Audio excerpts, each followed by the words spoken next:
Assalamualaikum warahmatullahi wabarakatuh. Perkenalkan saya Andari Putra dari Universitas Negeri Makassar, jurusan Teknik Informatika dan Komputer. Di sini saya akan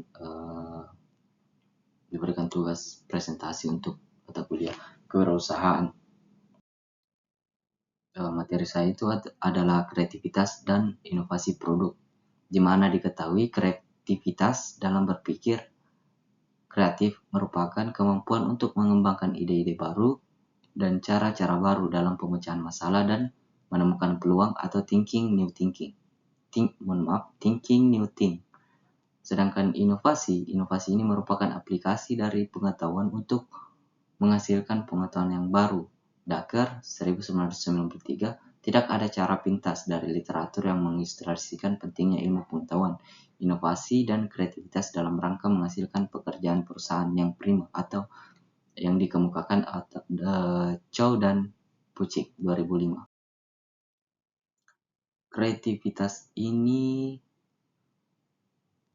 menurut ini beberapa pengertian kreativitas menurut para ahli.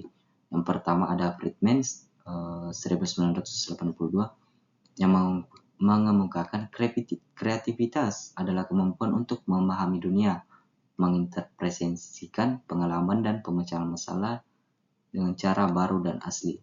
Yang kedua ada Solso, McLean 2007 memberi definisi kreativitas sebagai suatu aktivitas kognitif yang menghasilkan suatu pandangan yang baru mengenai suatu bentuk permasalahan dan tidak dibatasi pada hasil yang pragmatis atau selalu dipandang menurut penggunanya.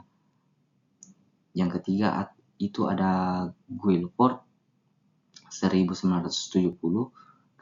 Kreativitas adalah cara-cara berpikir yang divergen, berpikir yang produktif, berdaya cipta yang berpikir heuristik dan berpikir literal.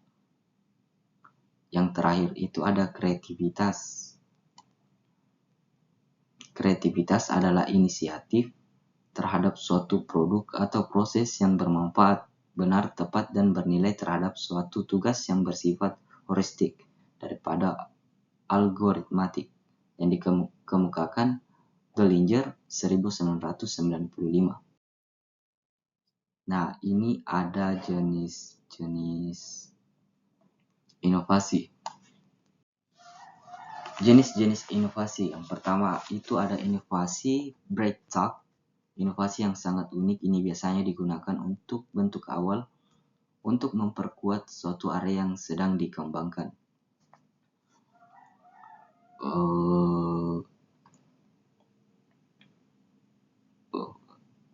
Karena inovasi ini sangat jelas menjadi platform bagi inovasi selanjutnya, maka inovasi tersebut harus dilindungi melalui hak paten menjadi rahasia perusahaan atau hak cipta. Yang selanjutnya itu ada inovasi teknologikal yang lebih sering muncul setelah inovasi breakthrough. Walaupun inovasi ini tidak sama dengan penemuan dan pengembangan ilmiah, namun tetap memiliki arti penting untuk pengembangan suatu produk atau pasar. Yang terakhir itu ada inovasi ordinary, yaitu inovasi yang paling umum dijumpai. Jenis inovasi umum ini merupakan pengembangan dari suatu inovasi teknologi untuk menghasilkan produk, barang, atau jasa yang lebih baik atau yang lebih sesuai dengan selera pasar. Inovasi ini biasanya dilakukan setelah analisis pasar, bukan karena dorongan faktor teknologi.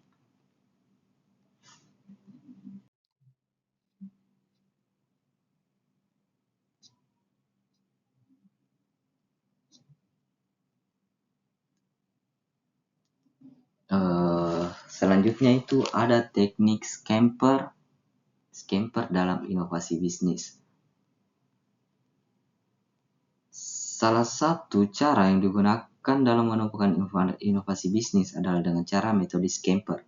Istilah scamper adalah akronim dari substitute, kombinasi, adapt, modify,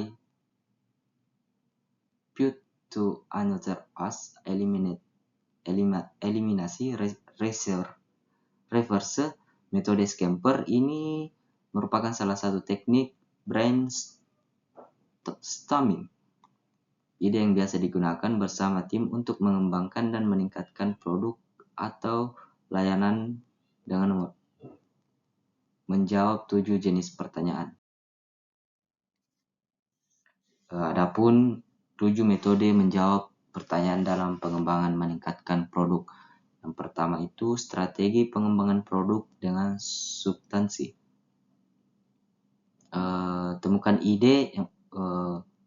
ide dengan mengganti komponen pendukung, bahan, atau manusia dalam bisnis Anda. Beberapa contoh pertanyaan sebagai berikut. Apakah yang biasanya saya ganti untuk membuat perbaikan? Bagaimana saya mengganti tempat, waktu, bahan, atau orang? Yang selanjutnya itu B, kombinan.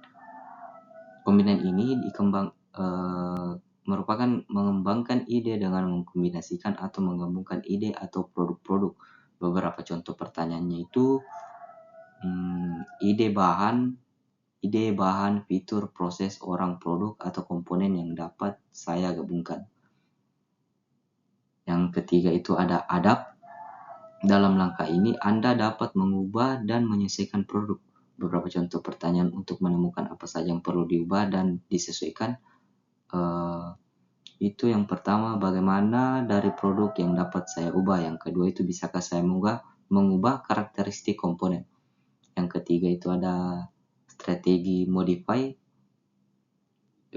Ini untuk mengembangkan produk pada tahap pertanyaan yang perlu diajukan dan dijawab. Garis besarnya adalah menentukan bagian dari produk atau layanan yang perlu dimodifikasi. Contohnya itu apa saja yang bisa kurangi atau dihapus, apa yang bisa saya tambahkan atau lebihkan dari produk ini.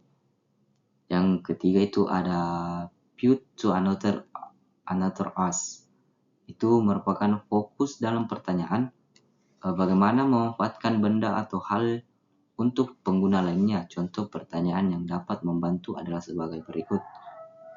Apalagi yang harus digunakan, bagaimana seorang anak atau orang lebih tua akan menggunakannya.